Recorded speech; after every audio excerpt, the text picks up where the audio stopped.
Yes, sorry.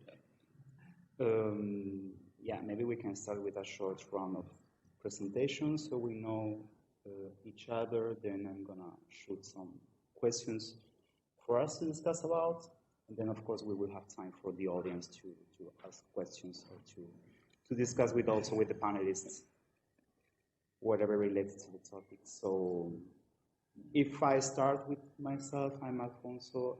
I'm a composer. I'm also a harmony teacher at the Conservatoire in Brussels.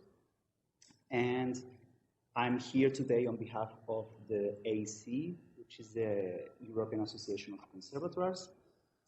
And yeah, of course, this topic touches me closely, not only because I'm a composer, but also in terms of harmony teacher and in terms of what being a harmony teacher means for potential students to compose for the choral sector.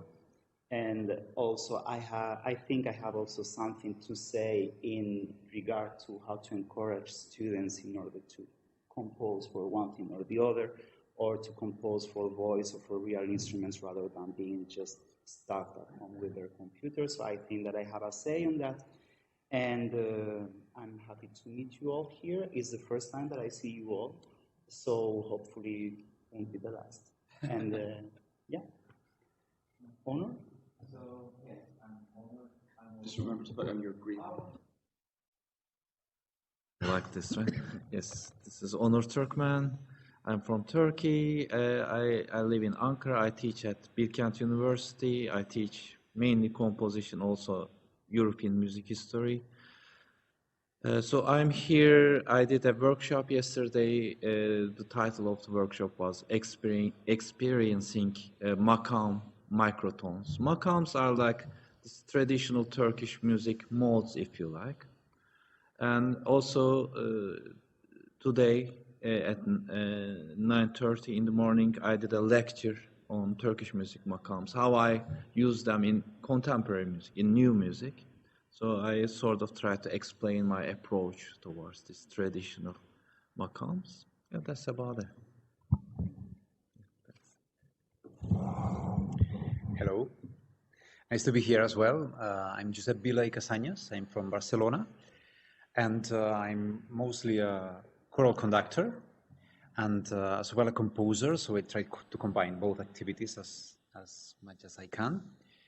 I'm teacher of choral conducting in the Barcelona Conservatory, and then I'm living as well in Madrid, where I conduct the Coro de la Comunidad de Madrid.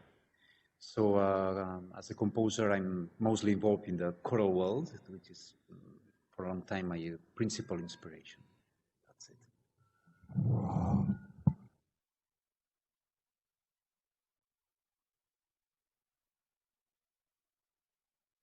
Then it's green.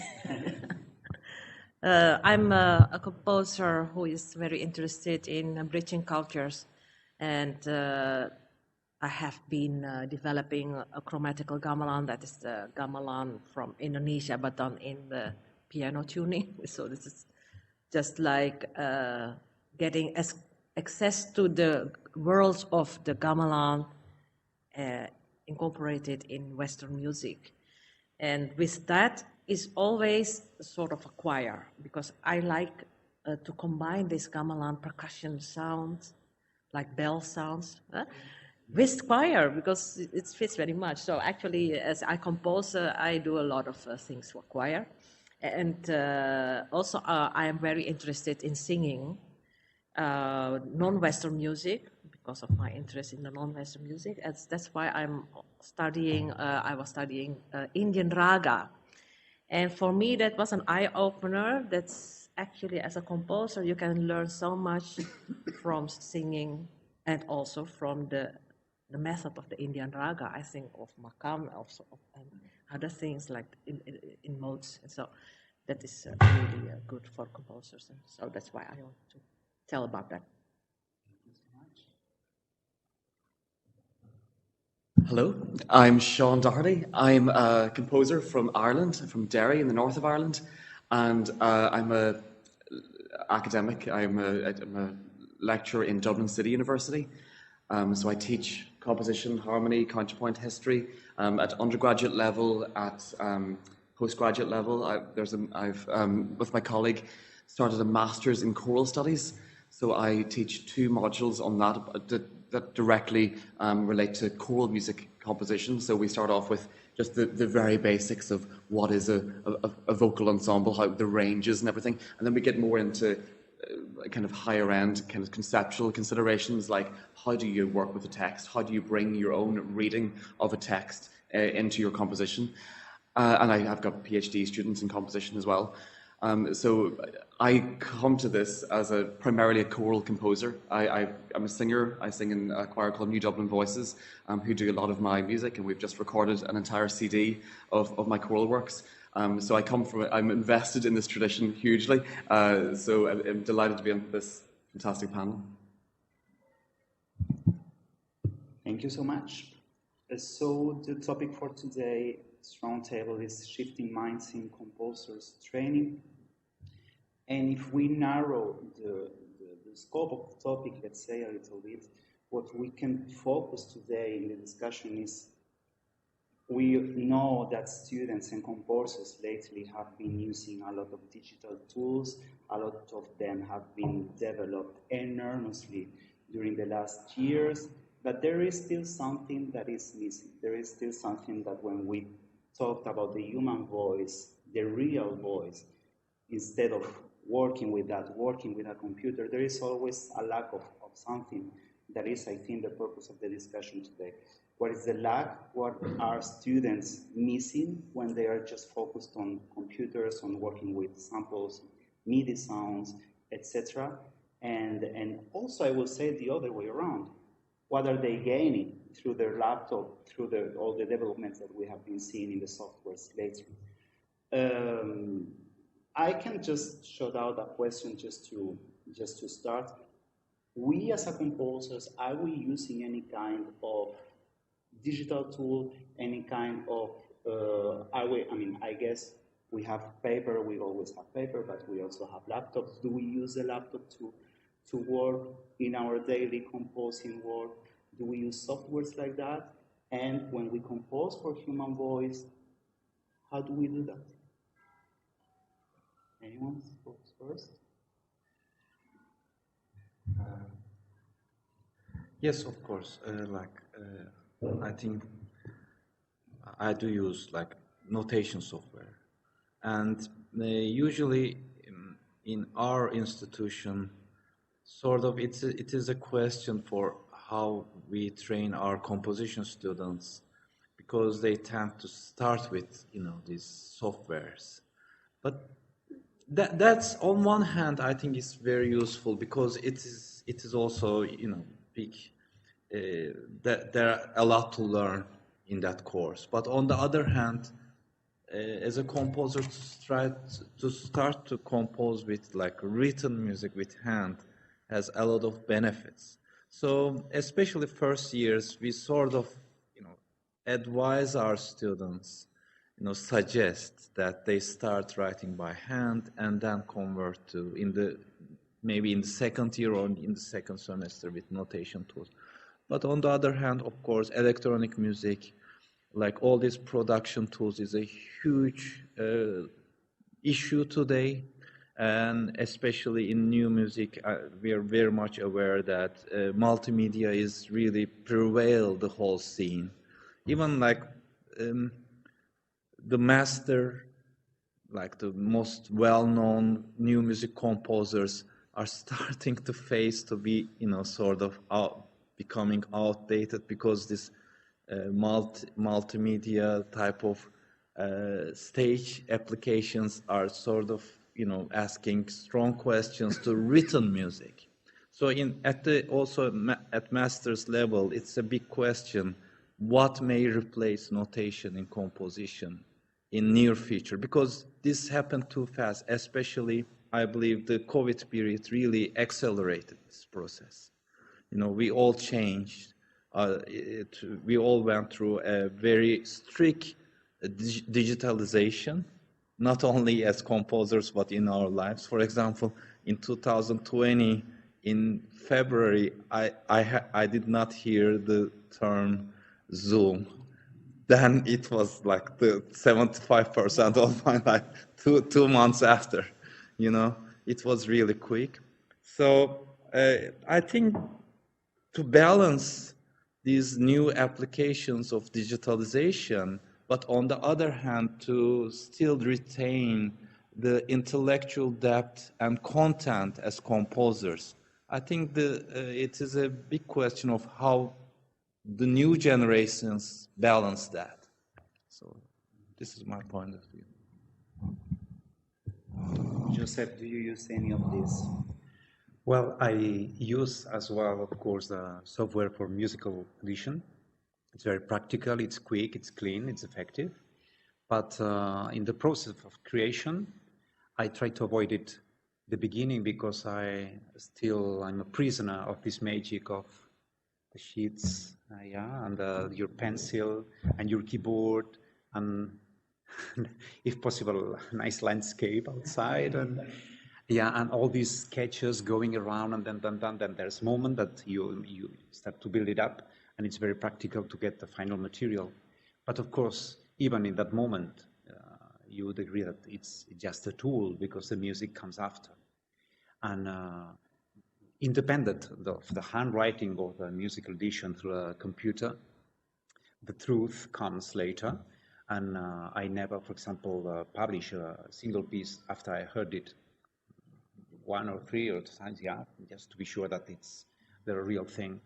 And even when we are really used to the media, so we do write for voices or for orchestra, the computer, it's good to check that there are no mistakes in the score, but the real sound is still far away from one we can get from that's my feeling. Yeah, of course, I'm very glad with the notation program software for with the MIDI sounds also, that you can really sound how it sounds together. And what I miss, of course, is the ornaments. If I write vocal, and I really need to, this is like that, and this is like this, and then actually I should want to do it graphically. And so you need to write. I think you have to feel it, the intensity, dynamic and expressiveness. You cannot just put it in a computer, and that must be actually taught. Pronunciation, for example, how do we tackle pronunciation in a software or in a digital tool? I don't know whether we are still able to do so, or whether there is still, of course, way to develop that much. But yeah, I mean, I also use, I'm Team Sibelius, and not only Sibelius. I mean, I use lots of things. I use also like in order to record, and then I use even WhatsApp every time that I hear a melody in my mind, or that I have something that I want to write afterwards, but that I'm in the street and I don't have a paper, or I don't have anything to, I just use WhatsApp, I sing myself, I do these kind of things. But of course, I see this as a complement to the paper. I think we are not still in the stage in which these kind of substitute everything that we can do by hand. And there is a lot of work in progress that have been achieved so far. But there is, I mean, this keyword that resonates to me, pronunciation of these kind of things that we still, or at least myself, I don't know how to, or if it's currently in 2022 possible to tackle it. There is a pronunciation app that I've tried to use as an add-on to Sibelius.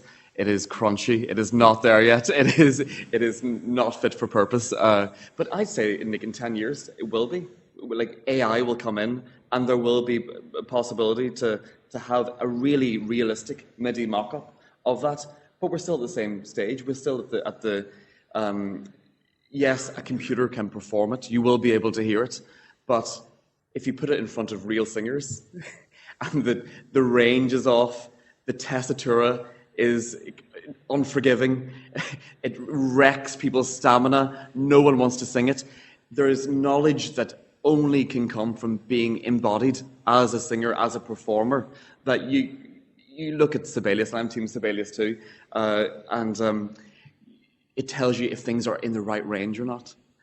So if the note goes red, if it goes too high or goes too low, and people, my students, kind of think, oh, it's okay, the note hasn't gone red, with no kind of thinking like they've been singing a high A for the last 5 minutes. Perhaps that isn't a good thing to write. So there's lots of kind of other experience that they lack that they can't get from computers applications. But saying that, back in my day, whenever I was kind of growing up and composing for the first time, Sibelius was extraordinarily expensive. It was really, really expensive.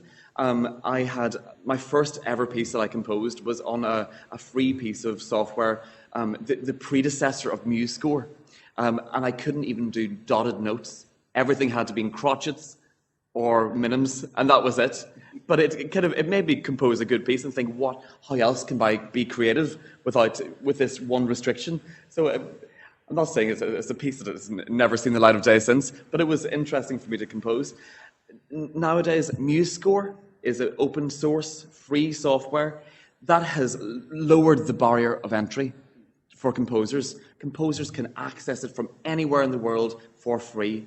That opens it up to everyone. It makes it hugely democratic for people to be creative in composition in general and in choral composition. They can print it out, hear what it sounds like, have an idea, and then give it out to a choir, and they could be performing it that day. So I think broadly that is incredible. That is a huge leap forward we've had in the last 10 years. And MuseScore is getting to the level now of Sibelius. Sibelius is actually the team that they have on MuseScore is really good. I'm a nerd when it comes to the new applications. I hate Finale. Last week I tried to make myself like Dorico. No, I'm sticking with Sibelius, but I use MuseScore to teach because it's much more intuitive. You can actually, it's easier to learn the notation software on MuseScore than it is in Sibelius. So that's what I use, and I use Sibelius every day, yeah. I think also for engraving, the music is much easier when you compose directly with the software, because then you don't need to erase anything. Like you write there, and then you have your score that is ready to go. And I think that's a double advantage also of using a software. Mm-hmm. When I think of pronunciation, besides pronunciation, if we think of something that students might be lacking, I also come up with breathing. You don't get to be in touch with breathing when you are composing through Sibelius or through Finale or Dorico. Mm-hmm. And I think that's an important thing also for the student to be aware of. Like you cannot stay in notes forever for 5 minutes because the singer needs to breathe, and that's something that Sibelius will not warn you about. No? Yeah. And tell that to Handel. Yeah. Maybe Handel was using Sibelius. Yeah, I don't know. Besides pronunciation or breathing, do you come up with other keywords, other key things that students should be aware of, and that Sibelius will not warn you, or any other software? Something that you consider it's really important that students might be lacking. Of course, like any type of insights, not just for voice or instruments, the software cannot tell you, especially like extended techniques, and you cannot hear extended techniques from the playbacks. So then the composer might create and train his or herself through these insights of how an instrument works, what is the fundamental issues of cello, of a clarinet, so that you cannot really learn through software. And I think it is one of the most important things about composition, that you really understand the sound world of human voice, of a cello. The timbral insight is so important that you cannot. I don't think this is not different than when you write with hand or software. Doesn't matter. A composer should learn the timbral insight of instruments and human voice. I think something that it's really key also is what Seán mentioned before, the deep knowledge on how your instrument is working, not only because you are seeing a note that is read, and then you say, you cannot do that because it's read. Of course, you can always do whatever you want, then we will see if your piece is played or not. But, and you need to have a deep understanding on the instrument that you are composing for. And that, I think, it's also very important. And that, I think that if you stick to the laptop, then it might never happen. Then there's, for me, as a composer, when we think about structure and development of our music, something that very often comes to me with no composition, especially with young composers, it's this awful, when you recognize a copy-paste. So it's something that, and then poof, path there. And I had more, 10 bars more with no sense. And this is, for me, another danger to feel I'm a quick composer. Okay, you are a quick, but what? So there are other dangers as well related to these very quick tools. Yeah, but of course, I remember when I was a very young man, it was in my ambience. I saw the composers around me, and it was kind of agreement about never using the piano for composing because everything has to be there. And they had invented this new figure of a composer, intellectual composer, apart from the world of interpretation. And suddenly there was an interview with Stravinsky, and he confessed publicly that all his life, he spent all his hours composing, playing and playing, and everyone was, no, it was an idol fallen down from the, and that's curious because all the history, the composition emerges from the interpretation. So the interprets, they know the media, and they do the masterpieces because they know the media and every language. And I agree that it's so important when you compose for a fagot or a violoncello or a clarinet, bass clarinet, that they have their own idiomatic way of explaining things, and so does the voice, human voice. So I'm really glad that we never can substitute that with the machine. I'm so glad. Because otherwise.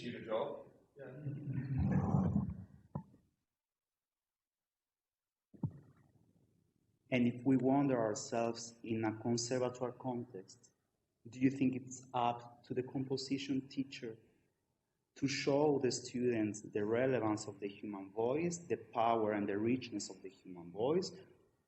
Because, I mean, the composer, the composition teacher, she might know a lot for composing, but not being necessarily an expert of the human voice. Is it up to the composition teacher to show the student this, or shall it be externalized to the singing department, or to some external expert, or to some other teacher in the conservatoire that might bring a hand to the student and say, hey, look, this is the voice, and this is how it works? I think the teacher has to inspire the composition student. So actually he has to offer, like, these are the possibilities of vocal composition. He has not to sing himself, but of course show all those from Spotify or every library, old things and so. And I think that's the first step, that when the composition student is aware of that, then then go to that teacher and go to follow that course and show the way, and have collaborations with your students of vocal students or teachers, like that. Yeah, I think that would be the perfect way to learn it, if there was a collaboration between the composition side of things and the performers. Maybe get the singers in, they could do a workshop. That's how you learn, really. You could go to the Cambridge Guide to Orchestration and look up what it is, but really you do your biggest learning whenever there's a choir sitting in front of you and the sopranos drag you for saying, we cannot sing that, and you will never write that again. Especially if it's your friend saying that.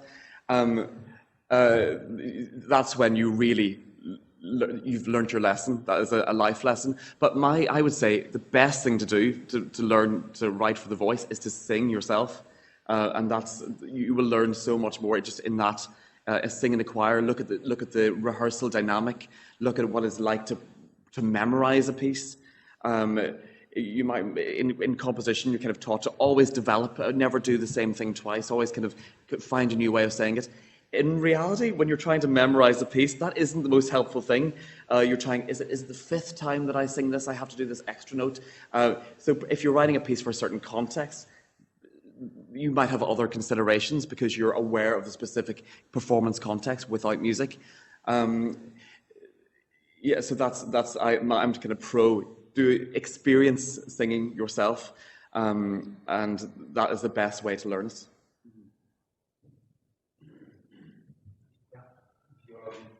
Last thing is we shouldn't forget, on the other hand, that in the musical history there were moments that composers who weren't at all familiar with some instruments or choirs, they just invented new things from this lack of knowledge that eventually they function well, and it was a new starting point from others. Yeah. So the good combination of this, to feel free, but at the same time to know good enough the possibilities, it's always this kind of risky to go beyond your zone. It's a very good point. Yeah. Did any kind of collaboration between singing department, composition department, choral happen at all at your institution, or back when you were studying? Because in my case, it never happened. I've never been in touch with the human voice when I was a student in the conservatoire. I was studying composition in Spain, here in the Netherlands, or let's not say the concrete conservatoire, but in Belgium, let's say. And I've never been in touch with the human voice. This is something that it just doesn't happen. So I think it's extra work, and it's very tough for the student. And in particular, I'm sorry, but for the composition student, they need to go always around in order to get all the knowledge that we always need to have at hand. The composition student knows that he needs to be a community manager, he needs to know something about marketing, he needs to know about engraving, he needs to know, and then if you want to compose, of course, a piece for X instrument or for X ensemble, you need to figure out how to do that. Of course, you have the orchestration lesson. I don't know how's your orchestration lessons in your conservatoires. I've never been in touch with human voice, and my case, I think it's unfortunately very common. I don't know whether you've been in touch with the human voice back when you were studying, and if yes, I guess that gives us some clues on why currently you compose for chorus. My impression is that vocal music, choral music especially, is kind of a poor relation to instrumental composition. Instrumental composition is prioritized, that's my impression anyway, at all levels of institutions. And if you're not writing for professional musicians in an orchestra or some kind of stellar, kind of bang in the can ensemble, then you're writing for amateurs. The stain of the word amateur comes in, where people think, oh, you're writing choral music for people who are not professional. Whereas I see that as it's a highly specialized art form. You can't just write whatever you want because they won't be able to sing it. It's there should be more training for it. It's the craft that you need and the expertise and the experience to write for singers is. It's considerable. It's highly specialized, and that's why I love sharing it in the masters in choral studies. And I've developed a way to teach it, and which didn't exist before.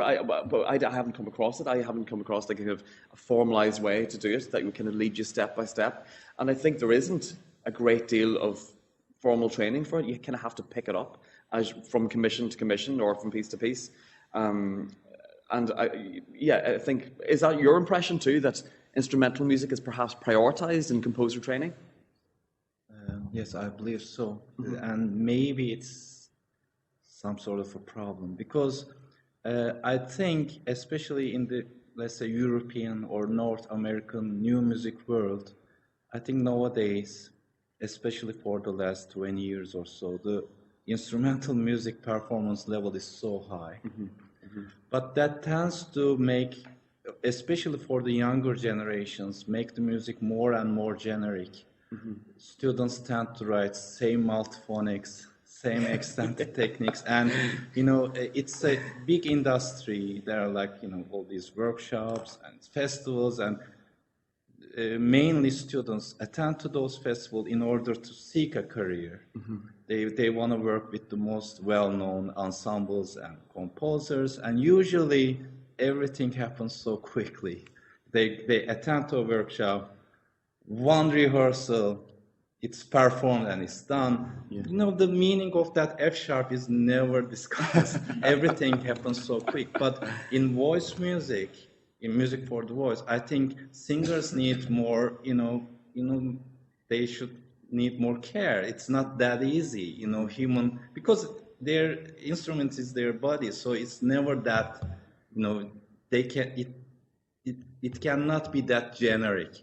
So then I totally agree that needs more care, more understanding, maybe more personal relation with singers, and students usually lack that. They don't have this habit. They have the habit of this, fast connection with musicians.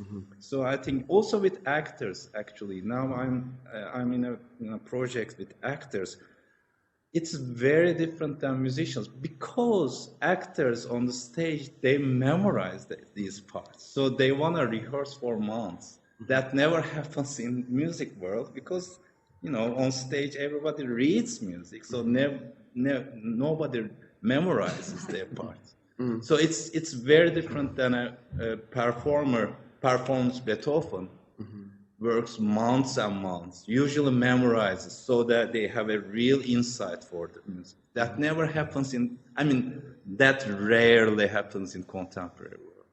So these are, I believe it wouldn't be wrong to at least label that as a problem for composers. That's, at least it's a big question. I would say that, of course, there's a priority when we are teachers, composers, to learn all the instrumental orchestral mechanisms. But I would say that there's not that much to be told concerning choirs as with the orchestra. It's much more complicated. So I think it's a question of getting in touch as soon as you can, as you said, as a singer, as a conductor, as a listener. And I'm glad to say that in our school, in ESMUC in Barcelona, the composers, they have a program that at least at once in their 4 years of formation, they have to compose for the choirs of the school. And singing at least 1 year long in one of these choirs is part of their education. So there's an open connection.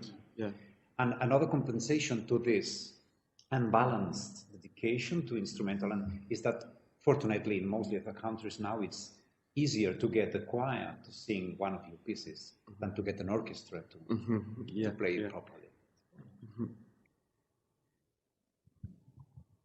And I think also one of the best tips that I have been ever given from a composition student that I had is, if you want to compose and if you want to learn closely how the instruments works, you need to be the nicest person in the conservatory because you need as many friends as possible. Because if you don't have friends, you don't get to see how your music is being sounding, you get to grow up, because also for the composition students, the student is lacking all these orchestral rehearsals, choral rehearsals. When people come together, then you always see in the corner the composition student writing for himself, right? So all these subjects in which you get to collaborate with more people, this is somehow lacking in the, or at least not as much as the others. And I was told back then, it's that you need to be the nicest person possible. You need to have many friends, and then go look for your friends, and then show your music. And let's try in the dining room, in the couloir, in the street. Like, it doesn't matter. And it's actually true because, as I said, the composition student, unfortunately, he or she doesn't have this much of subjects in which you get to be surrounded by people. So you need to create relationships, and I think that's also a good way, at least to start getting in touch with the human voice, because you always will have a singer, a friend that could try your voice. And I think this is also really key, and I think it's a very good piece of advice. Mm-hmm. Absolutely. I like to add to that story of yours, being so kind. Actually, if I look back to my compositions, the compositions during the conservatory years were the best performed because I had those friends. And you have the opportunity to work with those all those musicians and singers, and because they also need a composition, or they want build up their career by, okay, and then I have also done this and this and this. So it's actually normal that you go and make live music with live musicians. And I think maybe this composition, let's say, competitions make that you make music that is not necessary being performed. Mm-hmm. Mm-hmm. So, yeah, you must be careful with that, I think. Yeah. Well, sorry. But on the other hand, I totally agree. Of course, these friendships are so valuable. But on the other hand, today, social media is another teaching tool. And that also touches to the question, for example, when a composition student today, I think rather than going to a friend to learn a cello multiphonic, for example, goes to YouTube, writes in the search, cello multiphonics. That's but exactly actually, what I do. I think this is I would say in some ways it's great because they have the access for, luckily real, experts in this case, specialists who has the real experience with cello. That's an example, cello multiphonics. Then that raises the question, because the friend in your conservatoire, that's also a student. Which level is that? Because composers, I don't know, that's a big question. Collaboration with friends, and on the other hand, more global levels in performance. That's something maybe composition teachers should be aware of and try to balance these two different worlds. I just wanted to come in on Sinta's point about composition competitions, and that was my route into the composition career. I never formally studied composition. I did a PhD in early music theory for my sins, so I didn't have any connections. I don't come from a musical family. I didn't have any real performance connections. So I started to enter my pieces into composition competitions, and I won one. I won a whole drawer full at this point, but that became kind of. I could then go and say, "I've won a competition. Would you please perform it?" Someone thinks it's good. Somebody else has validated it. I couldn't say that I have a degree from wherever in composition. I had to use that as a form of external validation to even get in the door for any very kind and helpful conductor who would ever think about taking it on. So I find them very beneficial. But to your point, when it was really beneficial was when there's a performance attached to it. Some competitions, there is a kind of an announcement, and then you win it. You might get some money from it, but then it's up to you then to.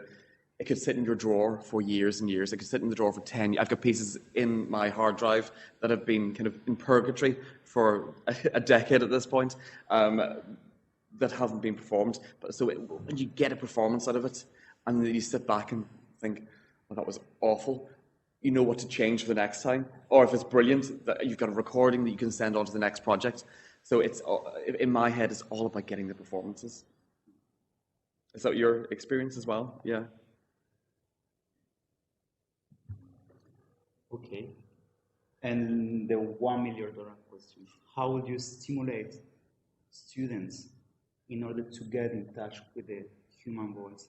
How would you stimulate or encourage them to discover the richness, the power of the human voice? Because I think there is still work to do. And I think a key point, at least from my experience, I would say, I mean, of course, ESMUC, it's a very good example of what your conservatory is doing, but unfortunately, I do not see this everywhere. And I think this is really key. And composition students from the conservatory already, they need to be in touch with singers, they need to be in touch with the human voice, and this shall be made through the composition teacher, through workshops that the department will organize. But they need to be in this early collaboration. I think that's key for them in order to compose for the human voice. I don't know how you see it. Actually, if you are, as a composer, very, you want to tell a story, like it is with words, like, oh, this poetry or this kind of actual history, actual happenings and so. They have to compose for voice.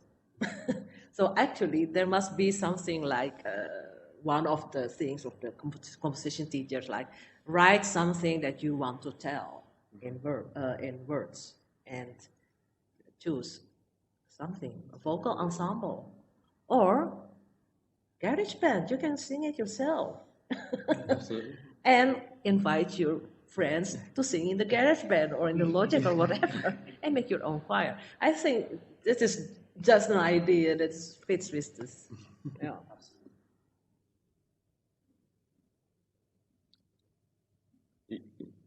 I think the culture of choral music has come a long way, even in the last 20 years, in terms of repertoire.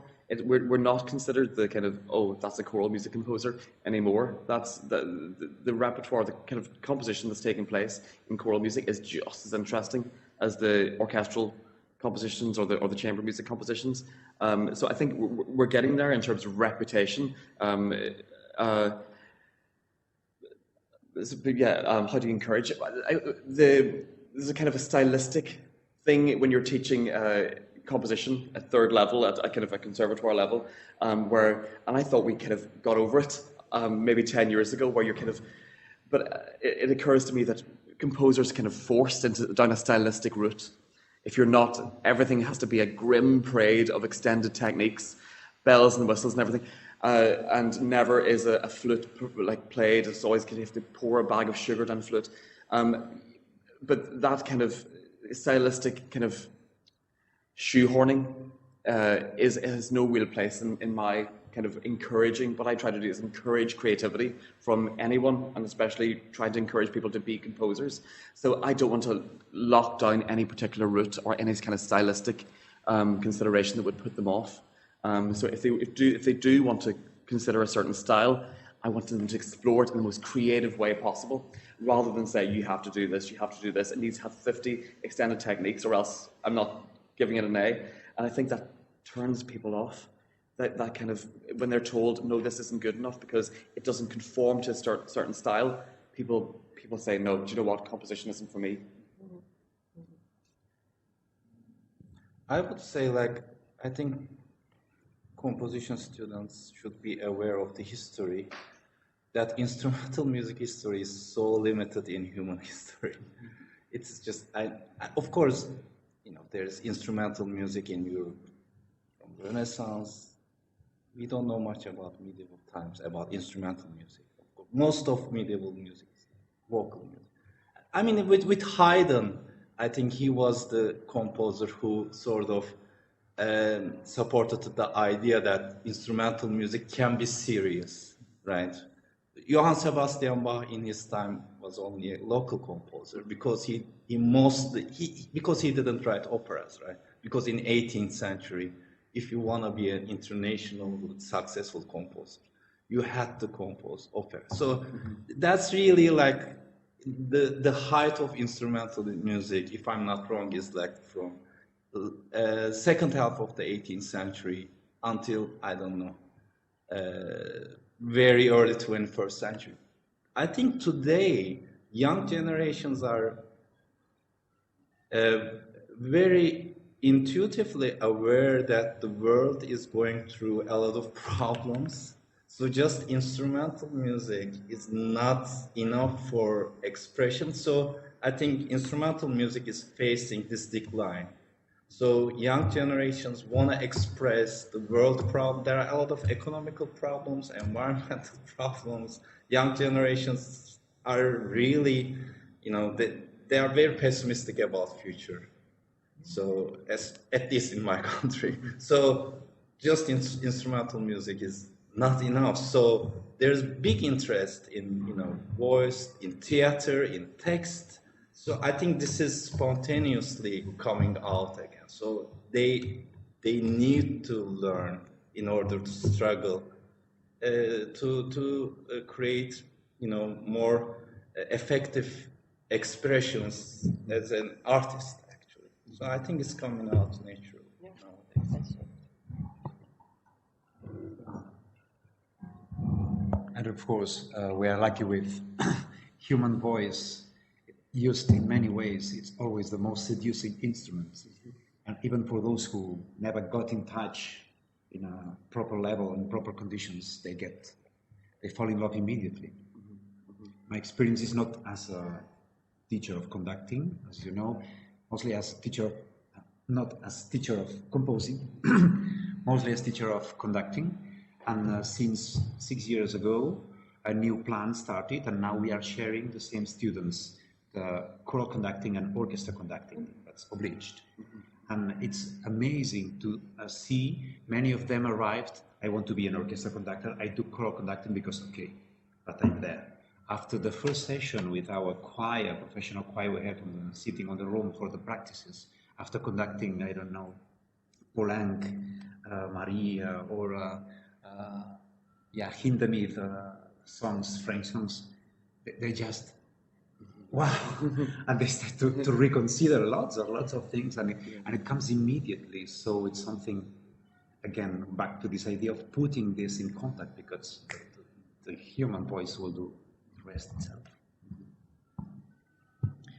Do we have any questions from the audience online? Not for the moment. Do we have any questions here? Yes.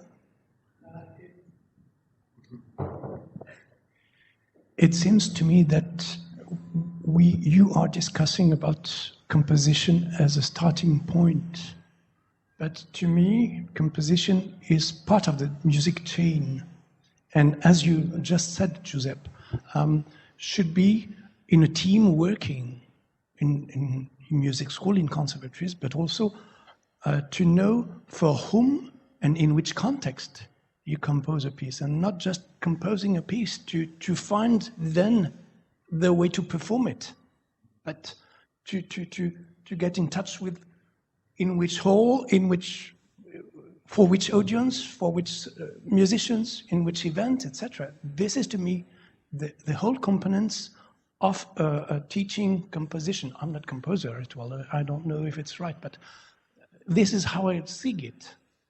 And how can teaching, as you said, you didn't work for human voice in the conservatory. How can we change this?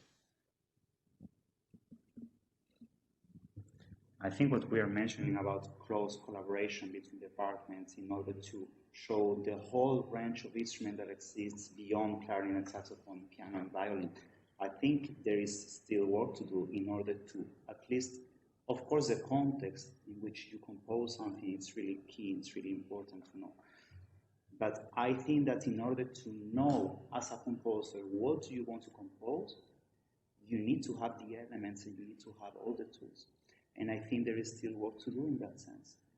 Because, I mean, I'm talking about my case. I wouldn't want to compose for choral sector, for the voice in general, if I didn't know how to do that. So I think the main thing that needs to be established, not as a rule, but as something that is at least accessible for the students, is everything that you can get to do. And then you get to choose the knowledge, but the knowledge is there.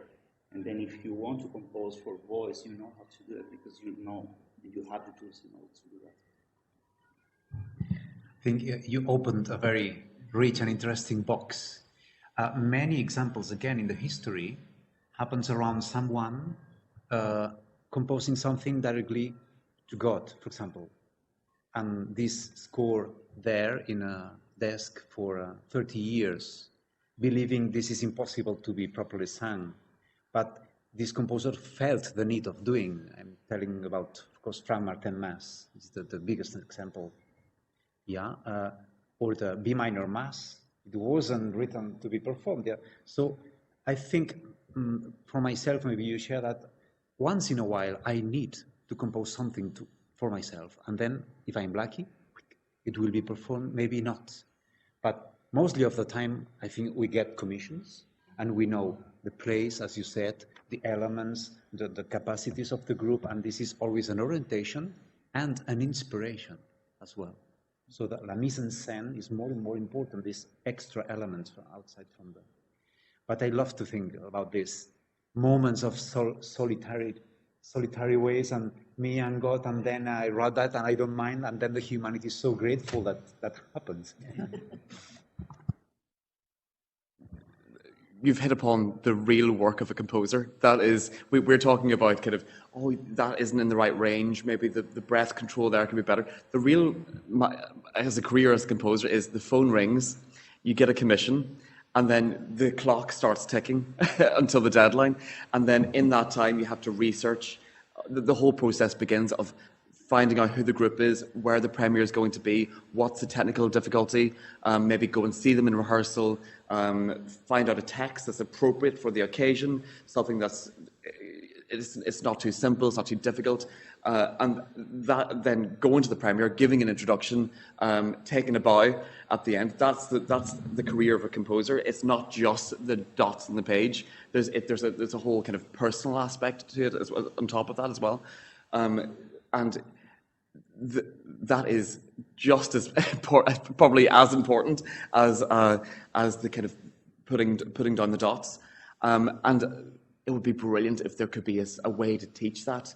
There's a scheme called Adopt a Composer, which I think is adopt a composer. If every choir, say, adopted a student composer, and they got to get into that process, that's the real process, that from start to finish, and then to go to the premiere, receive the feedback, and then wouldn't that be the best way?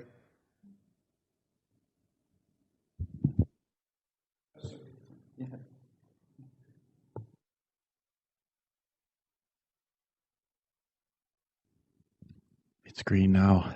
Yeah, I've appreciated everything I've been hearing. It's really wonderful.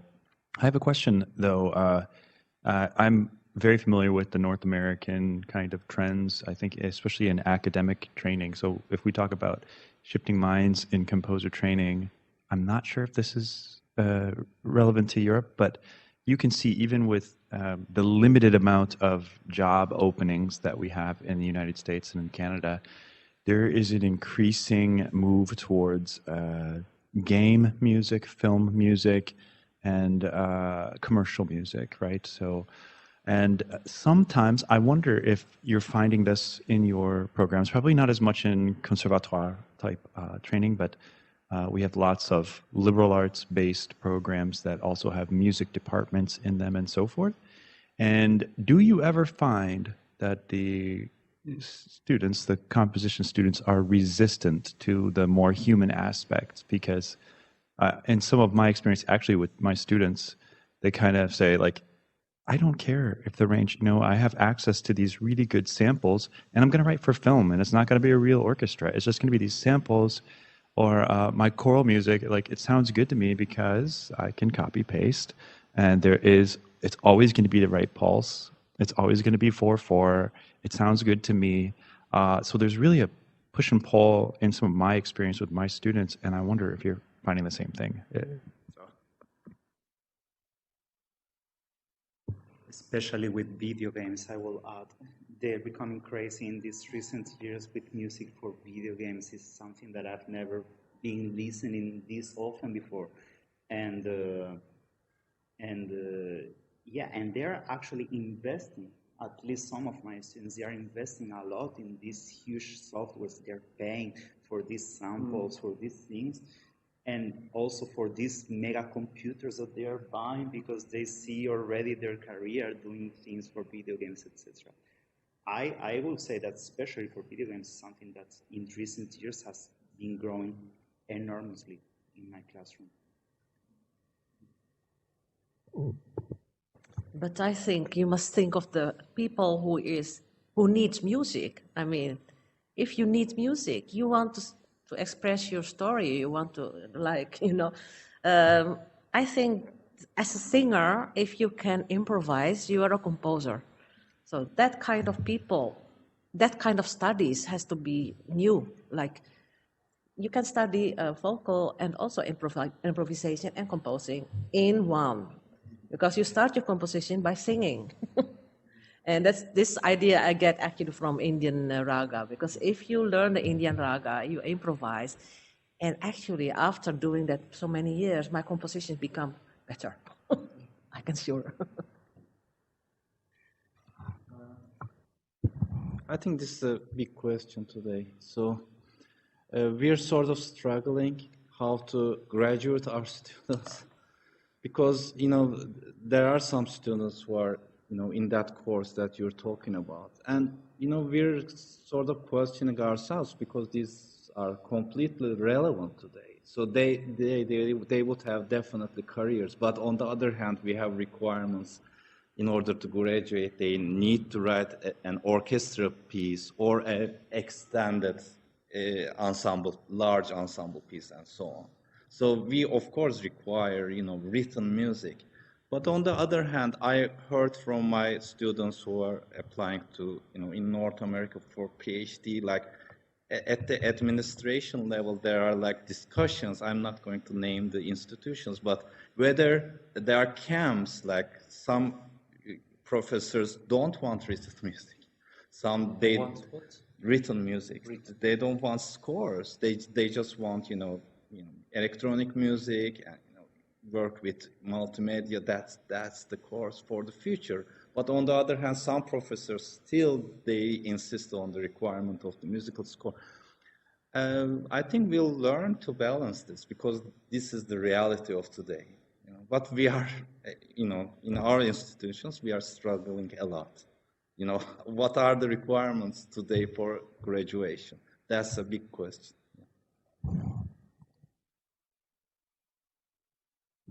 We have just 1 minute to go. Any other final remarks? Any other question from the audience? Well, thank you. Thanks for sharing this time with us. Thank you also, and thank you the people at home, if any. And we will see you around. Yeah.